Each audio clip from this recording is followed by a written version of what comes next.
देखिए कोई भी उपलब्धि इस बात पे निर्भर करती है कि आप स्वयं कितने खुश हैं ज़िंदगी में। इस दुनिया की कोई भी उपलब्धि आपके पास उपलब्ध रहे, आप धनवान रहो, बहुत यशस्वी रहो, बहुत आपके नेम एंड फेम हो, पर आप भीतर से बहुत परेशान हो। ये मुंबई नगरी है, माया नगरी है। यहाँ तो आप लोगों ने बहुत करीब से लोगों को कवर किया होगा और देखा होगा कि ग्लैमर की दुनिया में भी सब कुछ होते हुए भी लोग आत्महत्या की ओर चले जाते हैं। तो वास्तव में जो खुशी है वो खुशी इनर होती है, अंदर की होती है। Peace, bliss and eternal love, ये जिसके पास है वही वास्तव में सक्सेसफुल है और वही वास्तव में आनंदित है। कल ये जो सम्मान मिला as a spiritual leader, spiritual का अर्थ होता है स्पिरिट सबसे बना है। स्पिरिट का अर्थ होता है उत्साह, जिसके जीवन में उत्साह हो, आनंद हो, और जिसके जीवन में जो कुछ होता है वो बांटता है। आपके जीवन में अवसाद होगा, डिप्रेशन होगा, टेंशन होगा, आप वो बांटोगे। अगर आपके जीवन में आनंद होगा तो आप आनंद बांटोगे। तो कल मुझे जो ये अवार्ड दिया गया है डॉक्टर वैदेही के आफ्टरनून वॉइस के द्वारा, और देवेंद्र फडणवीस जो मेरे बहुत नियरेस्ट भी हैं और बहुत अच्छे इंसान हैं, उनके द्वारा ये मुझे दिया गया है, तो एक आह्लाद महसूस हुआ। और ये मैंने अपने देश के लिए और सनातन संस्कृति के लिए और इस देश के अच्छे लोगों के लिए समर्पित किया है। ये भी कहना चाहूँगा, जो आप कार्य कर रहे हैं अपने उपदेशों के द्वारा, जो डिप्रेशन आज चीज़ है, बहुत गहरी समस्या है, तो किस तरह से आप लोगों को प्रेरित करते हैं? क्या आप सुझाव देते हैं लोगों को कि इस चीज़ से निकलें? देखिए, देश भर के तमाम जो स्टेट्स हैं हमारे, उसके हम राजधानी में, कैपिटल में, हम बड़े बड़े सेमिनार करते हैं 3-3 दिन के। उसमें लाखों लोग आते हैं। वहाँ की सरकारें, वहाँ के विपक्ष के लोग, वहाँ के अधिकारी, सारे लोग सम्मिलित होते हैं। क्योंकि आपके पास सब कुछ है, लेकिन अगर सुकून नहीं है, आपके पास आनंद नहीं है, तो कुछ भी नहीं है। और डिप्रेशन क्यों होता है? मैंने एक ही बात लोगों को कही कि जो प्राप्त है वही पर्याप्त है, नहीं तो सर्वत्र दुख व्याप्त है। आपके पास जो उपलब्ध है उसका आनंद लेना अगर आप सीख गए तो आप जीवन में बहुत कुछ कर सकते हैं। देखिए, काम करने के 2 तरीके हैं। एक तरीका ये है कि आप खुश होने के लिए काम कर रहे हैं कि मुझे खुशी मिलेगी। You are working regularly day and night कि हमें हैप्पीनेस मिल जाएगी। और एक वो हैं जो हैप्पी हैं इसलिए काम कर रहे हैं। तो मैं वो हूँ जो मैं बहुत हैप्पी हूँ, इसलिए मैं काम करता हूँ। और जो हैप्पीनेस के लिए काम करते हैं वो कहीं ना कहीं मजदूर हैं। आप याद रखिएगा, मजदूर को बहुत ज़्यादा सुख नहीं मिलती ज़िंदगी में, क्योंकि आपके आगे कोई ना कोई लक्ष्य है कि मुझे खुशी होना है, सुखी होना है। लेकिन एक वर्ग वो है जिन्हें आप संत कहते हो। तो ज्ञानदेव की भूमि है, तुकाराम की भूमि है, जनाबाई की भूमि है। यहाँ पर अच्छे अच्छे संत आए हुए हैं, तो उन्होंने अपने जीवन में खुश होकर काम करना सीखा है। और आप सबसे और पूरे भारतवर्ष और पूरी दुनिया से मैं यही कहना चाहूँगा कि आप खुश होने के लिए काम मत करो, बल्कि ऑलरेडी आप खुश हो, आनंदित हो, इस विचार से काम करो। तो आप जो भी करोगे आप आनंदित तो रहोगे ही, लोगों में आनंद और खुशियाँ बांट भी पाओगे। काफ़ी सफल लोग जो अनुयायी हैं आपके पास आते हैं, सुझाव देते हैं, आप क्या देखते हैं कि सफलता मिलने के बाद क्या समस्या होती है इंसान को? किस तरह से आप उनको अपनी बातों के द्वारा प्रभावित करते हैं? देखिए, जिस सफलता की बात आप कर रहे हैं कि इकोनॉमिकल वो बहुत हायर्ड हों, और आपका ये मुंबई नगर है, यहाँ तो अंबानी बंधु भी हैं यहाँ पर। तो आपने सुना होगा एक बार कि मुकेश भाई अंबानी और अनिल भाई अंबानी, इनकी माँ हैं कोकिलाबेन जी। मैं ऑन रिकॉर्ड कई बार कह चुका हूँ। वो गुजरात में अपने गुरुजी के पास गई और जा कर के बहुत दुखी थी। तो उनके गुरुजी ने पूछा कि आप क्यों दुखी हो? बोला, मेरे पास सब कुछ है, बस एक चीज़ सुकून चाहिए मुझे, मेरे दोनों बच्चे साथ रहें और मेरी दोनों बहुएं साथ रहें। ये सुख मुझे जीवन में उपलब्ध नहीं है। तो उस दिन उनके गुरुजी ने कहा कि मुझे पूर्ण विश्वास हो गया कि धन के पहाड़ पे भी कोई हो, चाहे दुनिया का सबसे बड़ा भी धनवान हो जाए, लेकिन उसके जीवन में सुकून और शांति सिर्फ धन से नहीं आ सकती। इसके लिए आपको कहीं ना कहीं अपने भीतर प्रज्ञा का जागरण करना होगा। न भोगना है सब कुछ, न भागना है, आपको जागना है। ये जागृति का नाम ही धर्म है। हम जागृत होते हैं, नॉलेजफुल होते हैं। 2+2 = 4, इज इट नॉलेज? ये एक इन्फॉर्मेशन है जो लोगों ने बताया है। अगर पहले लोग 2+2 5 बोलते तो हम भी 5 बोलते आज। उन्होंने 4 बोला, हम 4 बोल रहे हैं। नॉलेज का अर्थ होता है who am I, why am I here and what am I doing. और अब तक जो मैंने किया, तो मेरे भीतर हैप्पीनेस क्यों नहीं है?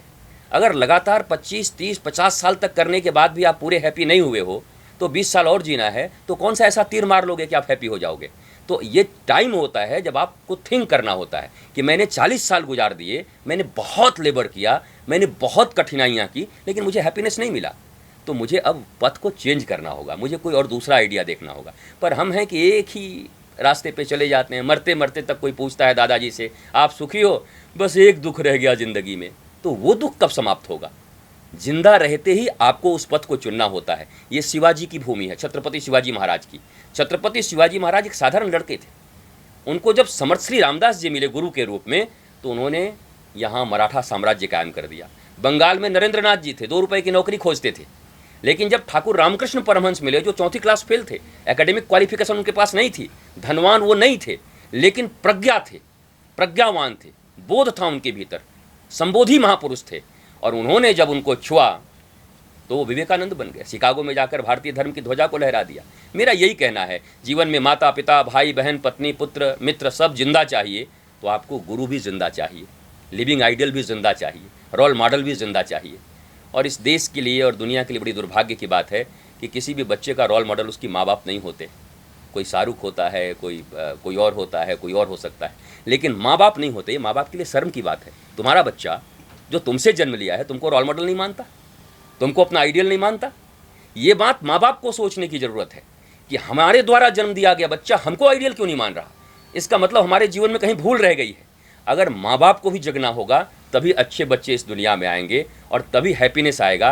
नहीं तो सेमिनार्स करने से और भौतिक उत्थान करने से, अमेरिका और यूके आपसे बहुत ज़्यादा उन्नत हैं, लेकिन उसके बाद भी वृंदावन में आकर सुबह साड़ियाँ पहनकर और धोती पहनकर वो विदेशी लोग हाथों में माला लेकर 15 किलोमीटर वृंदावन की परिक्रमा लगाते हैं। हरे राम राम राम हरे हरे, हरे कृष्ण कृष्ण कृष्ण हरे हरे। हम वृंदावन वाले सोते रहते हैं और वो विदेशी लोग आकर के परिक्रमा लगाते हैं और आह्लादित रहते हैं। हमको लगता है हमारी आदत हो गई है, जब तक लंदन रिटर्न और यूएस रिटर्न कुछ न हो जाए तब तक हम मानने को राजी नहीं हैं। वो लोग जब आके हमें धर्म के विषय में पढ़ाएंगे तब शायद हम लोग फिर से हरे कृष्ण कहना शुरू करेंगे। 6 तारीख को भी आपको दिल्ली में कुछ पुरस्कार मिलने वाला है। ये 6 तारीख को एक भारत गौरव अवार्ड है, बहुत प्रतिष्ठित अवार्ड है, और वो सनातन संस्कृति के वर्धन के लिए, गौ सेवा के लिए और टेंशन और डिप्रेशन से मुक्ति के लिए दी जाती है। उन्होंने मुझे नॉमिनेट किया है, वो मेरे आश्रम आए थे, मुझे आमंत्रित किया है। और मुझे लगता है अवार्ड लेना एक बड़ी बात नहीं है। अवार्ड लेने से लोग प्रभावित होते हैं और चाहते हैं मैं भी जीवन में ऐसा काम करूं, क्योंकि मैंने अवार्ड के लिए कभी कोई काम नहीं किया। मैंने सोचा भी नहीं था कि मुझे अवार्ड मिलेंगे, मैंने सोचा भी नहीं था कि मैं अवार्ड लेने जाऊंगा।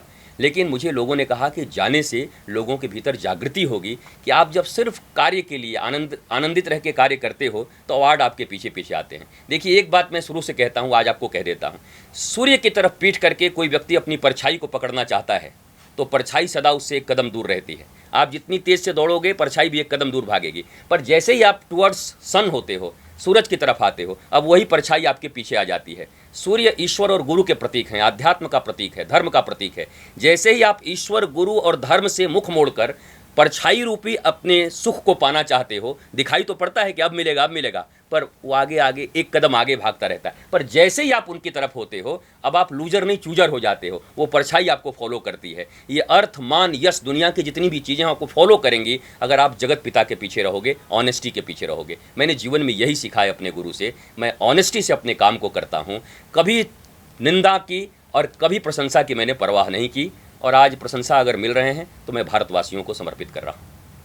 ये भी कहना चाहूँगा कि आज के टाइम में जो राजनीति है, राजनीतिक पार्टी है, लॉर्ड स्पीकर और हनुमान चालीसा को लेकर जो कर रहे हैं, कहाँ तक गलत या सही मानते हैं आप इस चीज़ को? ये आप और हम ज़्यादा बेहतर समझते हैं कि जब आप 5 बजे सोए रहते हैं और सुबह सुबह जब आप हो सकता है सेकंड शिफ्ट की ड्यूटी करके आ रहे हैं, मुंबई है ये, यहाँ तो रात को भी काम चलता है और 12 बजे के बाद ही यह ज़िंदगी होती है। आप कहीं से काम करके आ रहे होते हैं, आप हो सकता है आपके हार्ट में कोई प्रॉब्लम हो। अब ये न्यू एज के अनुसार, धर्म में ये नहीं लिखा हुआ है, न्यू एज के अनुसार बहुत सारी चीज़ें मॉडिफाई की जाती हैं, नया चीज़ होता है। पहले जो दवाइयाँ चलती थी, मेडिकल साइंस ने बनाया था, उसको बैन कर दिया गया, आप खाओगे तो मर जाओगे। अब नई दवाइयाँ बना दी गई हैं।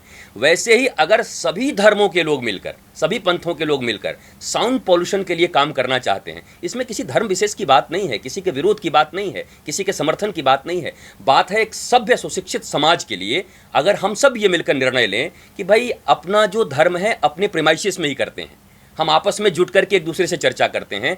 अनवांटेड रूप से जो लोग नहीं सुनना चाहते, चाहे वो हनुमान चालीसा हो, चाहे वो दुर्गा चालीसा हो, चाहे वो अजान हो, हमको कोशिश करनी चाहिए, चाहे वो गुरु ग्रंथ साहब के पाठ हों, हमें अपने प्रीमाइसेस में करना चाहिए। और ये कोई धर्म का मामला नहीं है, ये इंसानियत का मामला है, ह्यूमैनिटी का मामला है, और ह्यूमैनिटेरियन ग्राउंड पर इसके ऊपर विचार होना चाहिए। और इस देश में मैं एक बात मानता हूँ कि यूसीसी होनी चाहिए, समान नागरिक संहिता कानून। देश एक, नागरिक एक।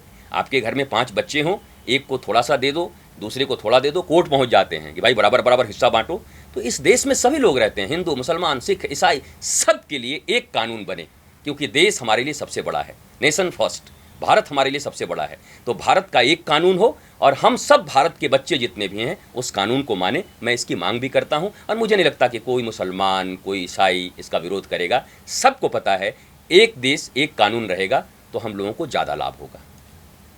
लास्ट में ये पूछना चाहूँगा कि शिक्षा जो है बच्चे को हर तरह की दी जाती है, हर सब्जेक्ट होता है, धर्म के बारे में ज्ञान होना बहुत ज़रूरी है। तो आपको लगता है इसे कंपलसरी करना चाहिए बच्चों को, ताकि उनके अंदर एक मैच्योरिटी आए बचपन से ही चीज़ों को लेकर? देखिए, अभी जो शिक्षा दी जाती है वो मैकॉले की शिक्षा है।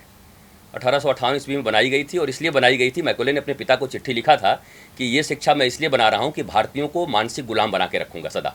ये चिट्ठी है उनकी कि मैं भारतीयों को शरीर से तो आज़ाद कर दूंगा पर उनको मानसिक गुलाम बना के रखूंगा और यही बोर्ड बना रहेगा। और आज भी सैकड़ों साल के बाद भी आप उसी बोर्ड में पढ़ रहे हैं, जबकि सरकारें हमारी हैं। मैकॉले की शिक्षा व्यवस्था हटाकर भारतीय शिक्षा व्यवस्था बनानी चाहिए।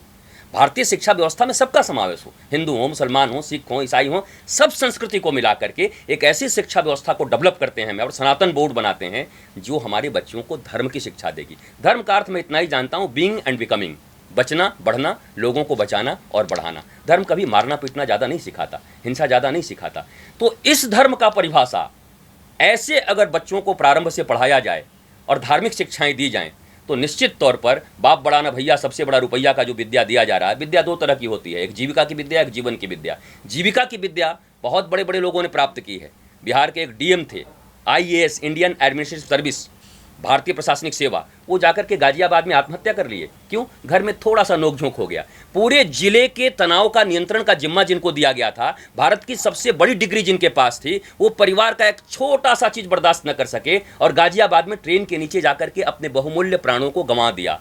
ऐसे आपने मुंबई में देखा होगा, आपके सुशांत सिंह यहाँ पर हैं, आपकी दिव्या भारती हैं, आपने बहुत सारे केसेस देखे हैं जिनके पास ग्लैमर हैं, उसके बाद भी अपने जान को गंवा देते हैं। तो कहीं ना कहीं उनके पास जीविका की विद्या तो है, how to earn money, but how to learn money उनके पास नहीं है। जीविका की विद्या, जीवन की विद्या, जीविका की विद्या कॉन्वेंट स्कूल में आपको मिल जाते हैं, पर जीवन की विद्या किसी समर्थ सदगुरु के पास मिलता है, जिन्होंने विवेकानंद पैदा किए, जिन्हें शिवाजी को पैदा किया। ऐसे किसी सदगुरु की शरण में जाकर वेद वेदांत की शिक्षा प्राप्त करके हम जीवन की भी विद्या सीखते हैं। दोनों रेल की पटरी की तरह है, एक जीवन की विद्या, एक जीविका की विद्या। अगर इन दोनों बेस पर भारत में शिक्षा पद्धति को किया जाए तो भारत दुनिया का सबसे सुखी और सबसे श्रेष्ठ स्थान होगा। क्योंकि आपको जानकर बड़ी हैरानी होगी कि अमेरिका, जापान एंड स्वीडन, ये तीनों सबसे ज़्यादा इनकम में हैं, सबसे ज़्यादा वहाँ पर सबसे ज़्यादा वहाँ का इंफ्रास्ट्रक्चर मजबूत है और दुनिया में सबसे ज़्यादा पागल भी वहीं पर हैं और सबसे ज़्यादा आत्महत्याएं भी इन्हीं तीनों कंट्री में होती हैं। अगर पैसों से आत्महत्याएं रुकती और पागलपन रुकता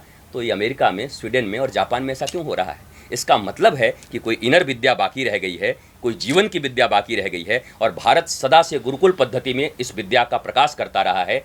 मुझे पूर्ण समझ में आता है मैकॉले की शिक्षा व्यवस्था समाप्त करके भारत को सनातन बोर्ड बनाना चाहिए और इस सनातन बोर्ड से जो बच्चे निकलेंगे वो एक नया भारत का निर्माण करेंगे, जहाँ टेंशन नहीं होगा, डिप्रेशन नहीं होगा, तनाव नहीं होगा, आनंद और आह्लाद होगा, भारत विश्व गुरु होगा। देखिए, फिल्म समाज का दर्पण होता है और फिल्म वही दिखाता है जो समाज में होता है। अभी जो समाज में ज़रूरत है, मनी एंड सेक्स, उसको दिखाते हैं वो ज़्यादा से ज़्यादा।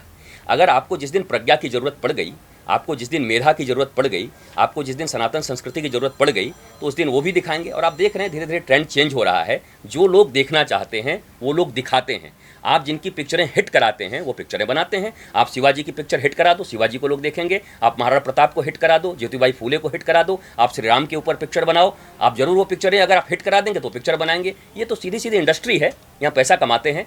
तो पैसे के लिए जो लोग देखना चाहते हैं वो उनको दिखाते हैं। अगर हमारी पीढ़ी धीरे धीरे सुधर गई, ये मोबाइल हैं, ये OTT हैं, ये सब आपके ज्ञान के भी कारण बन सकते हैं, आपके आत्महत्या के कारण भी बन सकते हैं। जैसे एक नाइफ है, छुरी है, जिस छुरी से पॉकेट मार पॉकेट भी काटता है, मर्डर भी कर देता है और डॉक्टर आपका ऑपरेशन करके आपको बचा भी देता है। नाइफ की कोई गलती नहीं है, ब्लेड की कोई गलती नहीं है, ब्लेड चलाने वाला कौन है इस पर निर्भर करता है। मोबाइल की कोई गलती नहीं है, मोबाइल चलाने वाला कौन है उस पर निर्भर करता है। जब हमारा सनातन बोर्ड होगा तो ये सारी समस्याएं समाप्त हो जाएंगी। बोले सतगुरुदेव भगवान की जय हो।